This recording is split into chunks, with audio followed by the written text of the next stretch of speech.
What constitutes living a good life? While individual happiness is particular to each person, general well-being is quantifiable.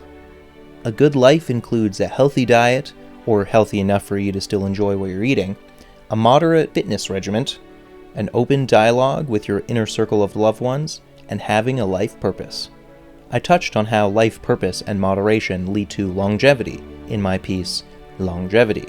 But in this thought piece, I wanted to touch on the particular issue of the pursuit of happiness and how so many people seem to be lacking general happiness in their daily lives. I'm sure you've all heard of the golden advice, manage your expectations. But in what way can we apply this concept to our daily lives? We can't help but want things, so how are we supposed to trick ourselves into not minding if we don't get said things? A strange thing about the mind is the subconscious. It directs our emotions, knee-jerk reactions, dreams, and general worldview. People born in a third world country are people who have only known that life. They want far less than us and would be far happier to receive even a sliver of what we consume regularly. They may have a general sense that life ought to be more, but most people simply accept every day as another gift to be alive.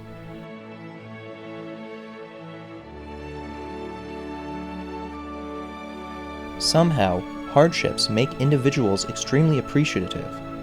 People tend to strive after undergoing something hard. It doesn't mean that you have to suffer in order to be happier with what you have, but simply being self-aware does make a difference.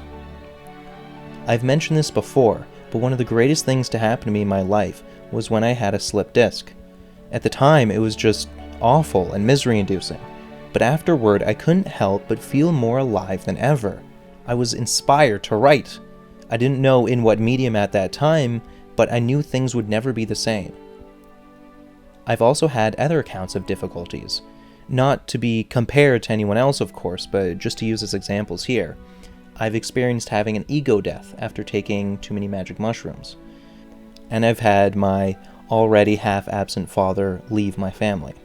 My most recent difficulty was quitting drinking. And since then, I couldn't be happier with my life. It's made me more honest than ever after admitting to everyone that I had a secret addiction. Regardless of the current quarantine Canada is under, every day in my eyes has been like a glistening golden honey under a shining sun. So to expand on the idea of being honest, secrecy is a unique form of internal toxicity that no one can truly manage. Sociopaths are the best at lying and then sleeping like a baby, but it doesn't mean their existence isn't torture.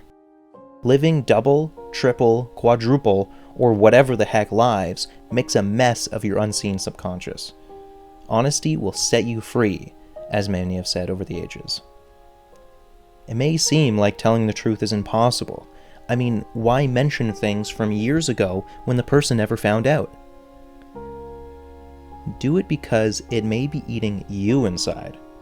Could honesty ruin relationships? Yes, but if you truly seek happiness, you must let it go.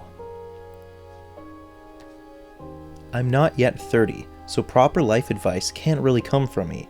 It doesn't mean that I haven't discovered certain insights into the human condition, though. Even back when I was a teenager, I remember uncovering elements of the mind that struck me as such an easy thing to care for, yet so many people seem to have problems with. The difference something like time makes to insight, I have found, is coherence. It is the difference of information to knowledge to wisdom. So I still have very much growing to do, but for now, just remember that your own happiness is predicated off of your ability to look inward and see what you can see that may be hindering daily harmony. Thank you as always for listening. I love you all, and I'll see you next time.